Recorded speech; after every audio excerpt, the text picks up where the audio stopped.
Salve galera, muito bom dia, boa tarde, boa noite. Aqui quem fala com vocês é o professor Rui Medeiros, esse cara bonito que está aparecendo para você aqui na tela. E nós vamos resolver aqui agora, tá? A prova da UFMS aplicada, a prova de 2020. Vamos fazer as 5 questões referentes à química dessa prova. Vamos lá? Ó, vamos começar aqui então, já separei as questões, tá certo? Foram questões desse ano que caíram muito abordando a parte de físico-química, então das 5 questões, 4 envolvem cálculos, tá certo? E uma é de química orgânica, mas é isso que nós vamos fazer agora, vamos resolver essa provinha dissecando tudo que caiu nela. Vamos lá? Então a primeira questão é sobre estequiometria. Ela diz bem assim: o gás ozônio é um forte oxidante e pode ser empregado como um germicida para a água de piscinas, principalmente em escolas de natação para bebês e crianças. Esse gás é obtido por um aparelho denominado ozonizador, que através de uma descarga elétrica consegue transformar gás oxigênio em gás ozônio, de acordo com a equação não balanceada.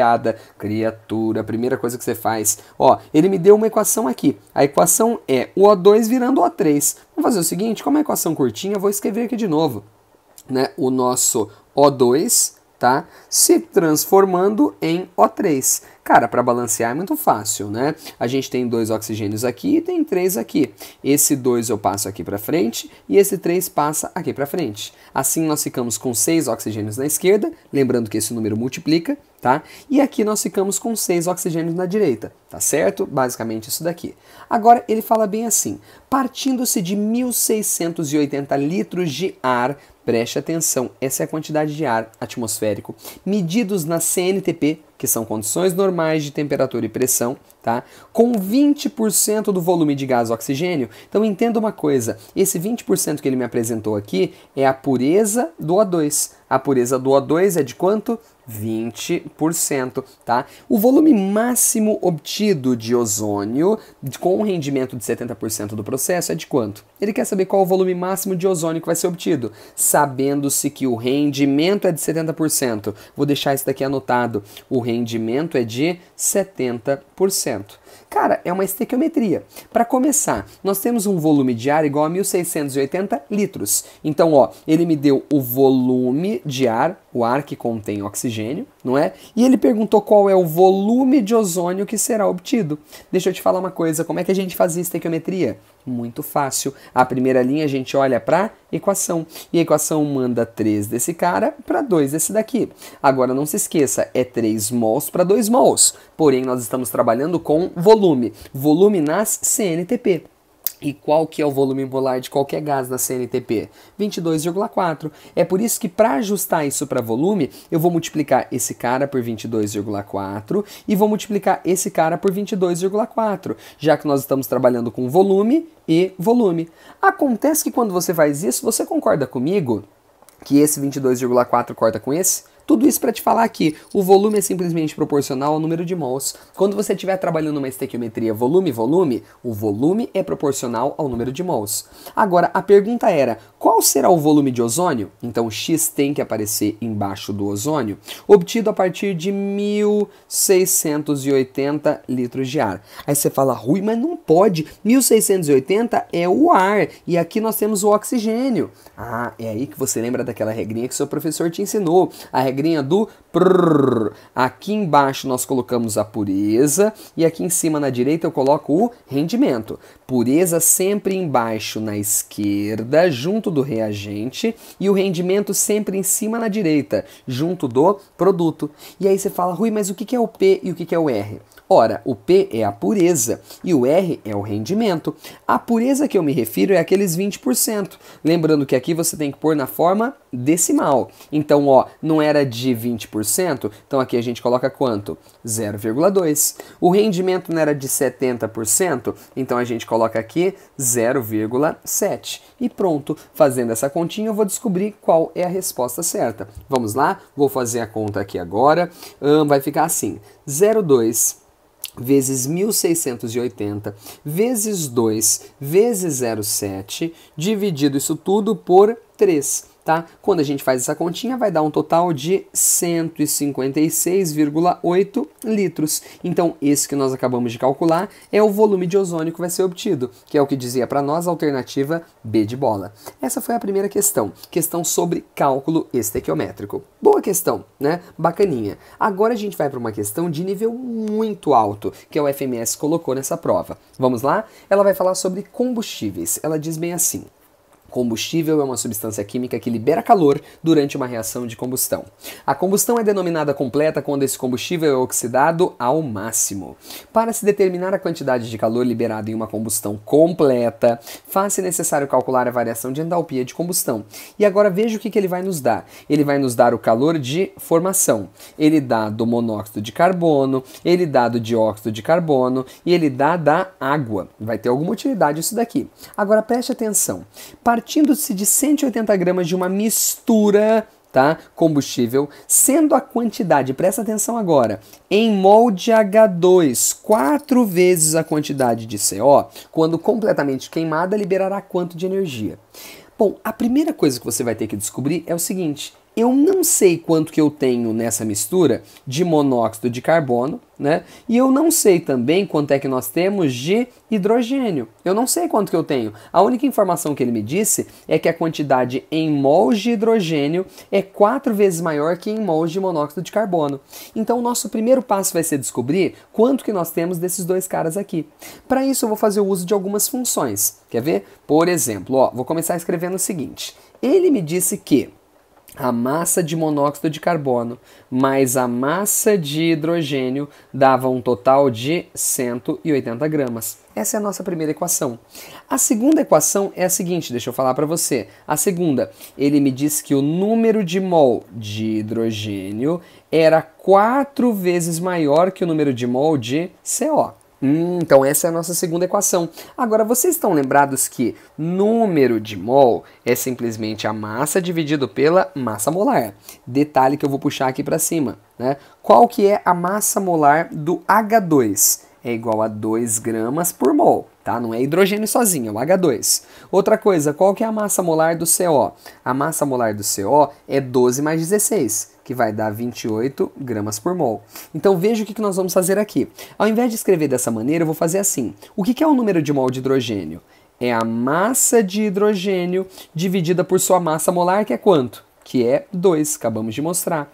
Isso aqui é igual a 4 vezes massa de CO, tá? Lembrando que a massa de CO aqui é o que nós queremos descobrir, dividida por sua massa molar, que é quanto? Que é 28. Ah, bacana. Agora a gente pode simplificar, ó. 4 com 28 vai ficar 1 sobre 7. Então ficou assim, ó. Vamos fazer aqui. Massa de hidrogênio dividida por 2 é igual a massa de CO dividida por 7. É basicamente isso daqui, né? Agora preste atenção. Olha como é que nós vamos fazer. O negócio é o seguinte. Eu vou simplesmente pegar esse 7 que está aqui e vou passar para cá multiplicando. Vamos lá? Vou passar multiplicando. Vai ficar bem assim. A massa de CO é igual a quanto? 7 sobre 2 da massa de H2. Ficamos com isso. Ou seja, ou em outras palavras, se eu preferir também, né? Ou em outras palavras, se eu preferir, eu posso dizer que a massa de CO é igual a quanto? 3,5 da massa de H2. Ótimo! Então, agora que nós já temos um em função do outro, eu posso substituir isso daqui, vou chamar de equação 3, eu posso substituir lá na equação de número 1. Quer ver? Eu vou jogar 3 em 1. Quer ver como é que fica? 1 era assim, ó. Massa de CO mais a massa de H2, deixa eu aproximar isso daqui para você, tá? É igual a 180. E agora nós acabamos de descobrir o quê? Que na verdade a massa de CO é 3,5 da massa de H2. Então isso mais a massa de H2 vai ser igual a 180. Logo, 4,5 da massa de H2 é igual a quanto? A 180. Logo, massa de H2 é igual a 180 dividido por 4,5. Se você fizer essa continha 180 por 4,5, quanto é que vai dar? Ora, se fosse simplesmente 180 por 45, daria 4. Mas como você tem ali uma vírgula, vai dar 40. 40 o quê? gramas. Logo, é de se concluir que a massa de monóxido de carbono seja igual a quanto? A 140, já que a soma dos dois tinha que dar 180. Então pronto, acabamos de descobrir quanto que nós temos dos dois. Só que calma, que isso só é o começo da questão. O que a gente vai ter que descobrir é quanto de calor que essa mistura libera.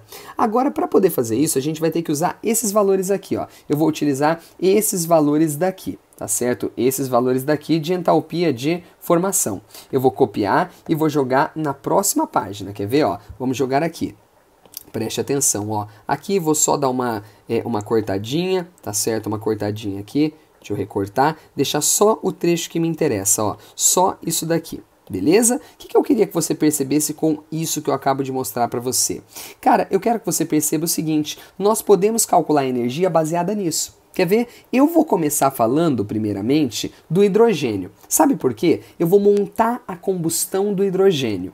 H2, para sofrer combustão, tem que estar na presença de O2, certo? E isso vai produzir para nós a água, tá certo? Vai produzir a água líquida. Agora, presta atenção. O ΔH dessa reação é justamente esse que ele me deu. Ou seja, menos 286 kilojoules por mol.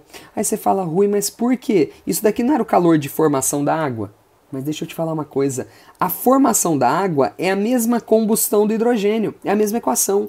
Combustão do hidrogênio ou formação de água representam a mesma coisa para nós. Então nós podemos fazer uma estequiometria. Quer ver? Lembrando, ó, cada mol de hidrogênio libera 286 kJ de energia. Quanto que pesa o mol de hidrogênio? 2 gramas, né? Afinal é H2. Cada 2 gramas que você queima desse combustível liberam para nós um total de 286 kJ de energia. Agora, se nós temos 40 gramas liberarão quanto de energia? Ora, eu vou chamar isso daqui de X. Tudo bem? Vou chamar isso daqui de X. E agora eu vou fazer essa continha. X é igual a quanto? 40 vezes 286 dividido por 2. Isso vai dar 5.720 quilojoules liberados. Tá? Isso é o que o hidrogênio libera. Agora vem a outra parte que é trabalhosa, que nós vamos ter que descobrir para o monóxido de carbono. Primeiro eu quero te mostrar uma coisa. Ó. Eu vou montar a combustão do monóxido de carbono. CO mais meio de O2, tá? Meio de O2, produzem para nós aqui o dióxido de carbono. O problema é que nós não conhecemos o ΔH dessa reação. Por quê? Porque ele me deu os calores de formação. Nesse caso, a formação do CO2 não é a mesma coisa que a queima do CO. Porque, ó, presta atenção, formação é se eu partisse de carbono grafite, reagisse com oxigênio, ou seja, só substância simples chegando nesse cara. Nesse caso não, a gente tem um composto. Então, ó, eu vou ter que usar os valores de calor que ele me deu para chegar nesse resultado. Ele falou que cada CO vale menos 110 quilojoules por mol e falou que cada CO2, tá, vale menos 394 quilojoules por mol. Detalhe importante, oxigênio vale 0, já que é uma substância simples. Então, como é que a gente fazia para calcular o ΔH? Cara, você fazia assim, ó, esses daqui são os nossos reagentes e esse carinha aqui é o nosso produto. Para encontrar o ΔH é simplesmente produto menos reagente. Produto menos reagente. Ou seja, vai ser a entalpia do CO2, como a gente só tem 1 mol, então é uma vez a entalpia do CO2, que é menos 394, tá? Ó, isso menos o reagente. Lembrando que esse daqui vale 0, a gente nem coloca, né? Então vai ficar uma vez, já que eu só tenho 1 mol de CO, uma vez o valor da entalpia dele, que é quanto? Menos 110, tá? Isso vai dar um total de quanto? Se você fizer essa continha aqui, vai dar um total de menos 284 quilojoules por mol. Ué, Rui, por que ficou assim? Criatura, não se esqueça que aqui é menos vezes menos, esse cara ficou positivo. Menos 394 mais 110 vai dar menos 284. E agora a gente pode fazer. Lembrando que cada mol de CO pesa 28 gramas, não é? Então a gente pode fazer uma estequiometria. Cada 28 gramas queimados liberam para nós, vou colocar aqui, ó, liberam para nós um total de 284 kJ de energia. Assim como a quantidade que nós tínhamos lá, que era quanto mesmo? 140, deixa eu pôr aqui, ó. Assim como 140 gramas liberarão, olha aqui, ó, liberarão quanto? X. Tudo bem? Vou chamar de x'. Bom, quanto que vai ser esse x'? Vamos fazer aqui? Vai ficar assim, ó, 284 vezes 140 dividido por 28. Isso vai dar 1.420 quilojoules liberados. Então tá bom, esse cara libera essa quantidade e o outro tinha liberado 5.720. Como ele quer saber a quantidade total de energia, é só você somar esse valor com esse valor. Somando 1.420 com 5.720, nós vamos ter um total de 7.140. Então a energia total é a soma dos dois, que vai dar quanto? 7.140 quilojoules, que é o que diz para nós, vamos olhar aqui, que é o que diz para nós, voltando aqui, alternativa B de bola. Essa questão, você percebeu o tempo que a gente demorou aqui, né? E o tamanho dessa resolução, ó, enorme, enorme. É um tipo de questão que você pula, cara, não compensa você fazer, tá? Questão muito puxada. Vamos para uma próxima agora? Agora fica mais fácil, eu prometo para você. Esse texto vai falar sobre petróleo, né? Leia o texto a seguir. Petróleo cru encontrado em praias é reaproveitado em fábrica no sertão cearense. O petróleo cru que tem atingido as praias do Nordeste está sendo reaproveitado no sertão cearense. Uma fábrica do município de Quixeré, a 200 km de Fortaleza, utiliza a substância misturada com outros resíduos como combustível alternativo e dessa forma alimenta o forno da unidade da produção e não deixa resíduos ao meio ambiente. De acordo com a Superintendência Estadual do Meio Ambiente, 4 toneladas de óleo já foram retiradas de 18 pontos no Ceará. E aqui ele me dá a torre de destilação. Você lembra? O petróleo entra, ele é aquecido na fornalha e ele vira vapor. O petróleo é vaporizado, tá? Aí você fala, Rui, mas não tem alguma parte que não vaporiza? Tem. Essa parte é o que sobra aqui embaixo, que é o que a gente chama do quê? De resíduo. O que sobra que não vira vapor a gente chama de resíduo. E aí o que acontece? Esse petróleo vaporizado começa a subir a torre. Você concorda que a fornalha está aqui embaixo, né? Então essa parte aqui é uma parte quente e que essa parte de cima é uma parte fria. Ou seja, conforme esse vapor começa a subir, ele vai sendo resfriado. E quando a gente resfria um vapor, você concorda que ele pode condensar? É justamente essa a ideia dessa técnica. A gente vai condensando em diferentes pratos as diferentes frações. Agora, uma coisa eu já posso te garantir. Quem consegue chegar aqui no topo são as frações mais voláteis de todas. É o que nós chamamos de gases. São as frações mais voláteis.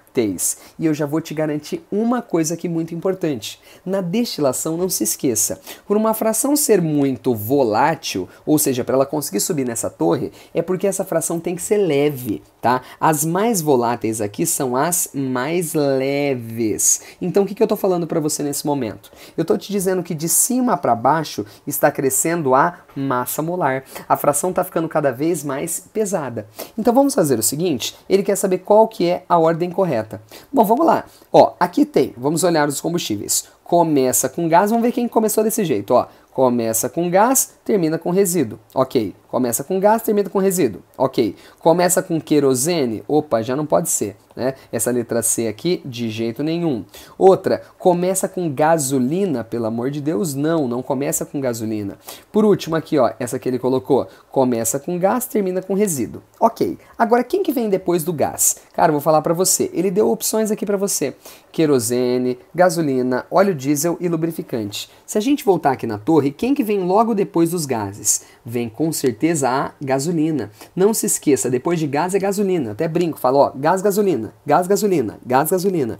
Depois quem é que vem aqui para nós? Querosene. Isso você tem que memorizar. Querosene. Depois do querosene, quem é que vai vir? O diesel, tá? Diesel. E depois do diesel vem os óleos lubrificantes. Professor, mas eu não lembro disso daqui. Tem que decorar, cara. Esse, infelizmente, você tem que decorar mesmo. E é por isso que a resposta que dá justamente isso que nós acabamos de falar é a letra B de bola. Gás, gasolina, querosene, diesel, lubrificante e resíduo, tá? Então, ó, para saber de destilação fracionada do petróleo, você tem que decorar exatamente isso daqui. Gás, gasolina, querosene, diesel, óleo e resíduo. É justamente essa sequência que a gente tem por aqui. Lembra Lembrando que de cima para baixo a gente está aumentando a massa molar e aumentando a temperatura de ebulição, certo? É isso aí. Bom, já fizemos, então vamos para a penúltima questão dessa prova. Vamos lá? Uma questãozinha sobre soluções. Atenção! Para a realização de um experimento, preparou-se uma solução contendo 35 gramas de sulfato de alumínio. Primeira coisa e dificuldade para alguns alunos, tá? Quem que é o sulfato de alumínio? É o Al2SO4 3. Professor, mas como que eu sei disso? Cara, não se esqueça que o alumínio ele tem carga mais 3 e que o SO4, na verdade, ele veio do H2SO4. Logo, se ele tinha 2 hidrogênios, a carga é menos 2. Faz escorrega. 2 vem para cá, o 3 vem para cá. É por isso que a fórmula é Al2SO4 3. E já vou te adiantar uma coisa, se você calcular a massa molar dele, tá? A massa molar desse cara é igual a 342 gramas por mol. Só fazer, ele te deu as massas atômicas aí. Tá?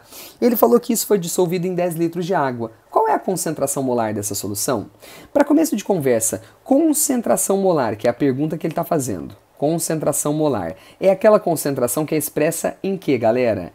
Em mol por litro. Então, peraí, se eu quero chegar em mol por litro, você concorda que a concentração molar é simplesmente a razão entre o número de mol e o volume da solução? Lembrando que concentração é soluto-solução, então é só dividir o número de mol de soluto pelo volume da solução. Vamos lá? Bom, o volume eu já tenho, o volume é de 10 litros. Agora o número de mol nós ainda não conhecemos, mas você sabe que número de mol é calculado de que forma? É simplesmente a massa dividido pela massa molar. A massa que a gente tem desse cara, 35 gramas. A massa molar, 342. Agora deixa eu falar uma coisa para você. Olha as alternativas. Todos números bonitinhos, né? 0,001, 0,05, 0,005, ou seja, todos números sem ser muito quebrado. Agora, você concorda que se eu fizer essa conta 35 por 342 vai dar um número muito quebrado? Vai ou não vai? Então, para não ter esse problema, a gente vai fazer uma aproximação meio grotesca, mas a gente vai fazer. Eu vou dizer para você que isso daqui é aproximadamente 350. E 35 por 350 é aproximadamente quanto, se a gente já colocar isso daqui? Essa conta vai dar aproximadamente 0,1, certo? 0,1. Então aqui vai ficar simplesmente 0,1 mol dividido por 10 litros. Isso daqui vai dar um total pra gente de 0,01 mol por litro. Então essa é a resposta que eu estava procurando, que é o que diz para nós a alternativa E. Tá vendo? Uma questão simplesinha envolvendo concentração de soluções. É isso, tá? Agora vamos para a última dessa prova. A última que vai trabalhar um tema que já caiu nessa mesma prova, que é aquela parte de calor de formação. Olha aqui, ó. Ele me deu isso daqui. Ele me deu essa equação, a combustão do metano. Vou escrever aqui embaixo de novo, ó. Metano mais 2 de oxigênio, presta atenção, produzem para nós gás carbônico juntamente de duas águas. O cara me forneceu os calores de formação, eu vou colocar em cima de cada um. Do metano é menos 74,8, do oxigênio é 0, porque é uma substância simples, do CO2 é menos 393,5, tá? E da água é menos 285,8. Bom, e aí ele pede para você chegar no ΔH dessa reação. Ele quer saber o calor trocado nessa reação. Como é que a gente vai fazer? Cara, é aquela mesma história da outra questão. Quem está antes da seta são os nossos reagentes. Quem está depois da seta são os nossos produtos. Como é que a gente faz para calcular mesmo? O ΔH usando esse método é produto menos reagente. Só que aqui tem um detalhe muito importante, tá? Não se esqueça que essas entalpias de formação, elas são dadas em quilojoules por mol, ou seja, é sempre para 1 mol. Acontece que, por exemplo, aqui nessa equação a gente tem 2 mols de água e tem 2 de oxigênio. Então, na hora de montar, a gente vai ter que levar isso em consideração, tá? Essa proporção de 1, tá? Deixa eu até colocar de outra cor, ó, de 1 para 2, para 1, para 2, eu vou ter que levar em consideração. Quer ver? Então vamos lá, ó. ΔH será igual a produto. O que a gente tem? Primeiro eu tenho 1 mol de gás carbônico e cada gás carbônico vale menos 393,5. Isso aqui mais, vamos fazer aqui, ó, 2 mols de água, 2 mols de água. Então é 2 vezes menos 285,8, certo? Isso tudo menos os reagentes. Lembrando que o oxigênio vale zero, a gente não põe, então vai ficar simplesmente assim. Uma vez o metano, que é menos 74,8. Agora a gente faz essa continha. Vamos lá? Opa, eu esqueci de fechar aqui, né? Deixa eu colocar aqui, ó, vamos fazer essa continha. Primeira coisa, ó, ΔH será igual a, primeiro, menos 393,5. Olha agora, menos. O dobro de 285,8 é 571,6. 571,6. Menos vezes menos vai dar mais 74,8. Então agora a gente faz essa continha. Vamos lá? Ó, 74,8 menos 393,5 menos 571,6. Isso vai dar um total de ΔH, deixa eu colocar aqui, ó, ΔH, igual a menos 890,3 quilojoules por mol de metano queimado, tá? Esse é o ΔH dessa reação, que é o que diz para nós, ó, menos 890,3 é o que diz a alternativa D de dado. Você percebeu que essa prova aqui foi uma prova mais pesada, né? Mais pesadinha, porque ele trouxe muitas questões de cálculo. Agora, essa daqui, ó, tranquila, essa aqui tranquila. A que pesou mesmo foi essa questão número 2. Essa segunda questão, que é a número 42, pesou muito. Então, numa prova de vestibular, não compensaria você fazer essa questão, né? Só se sobrasse muito tempo para você. Caso contrário, é melhor fazer as fáceis, né? Tudo normal. E se não sobrou tempo, você chuta. Simplesmente chuta mesmo. Tá bom? Espero que tenham gostado. Professor Rui Medeiros aqui. Qualquer coisa que precisarem, estamos aí na área. Beijão, tchau, tchau.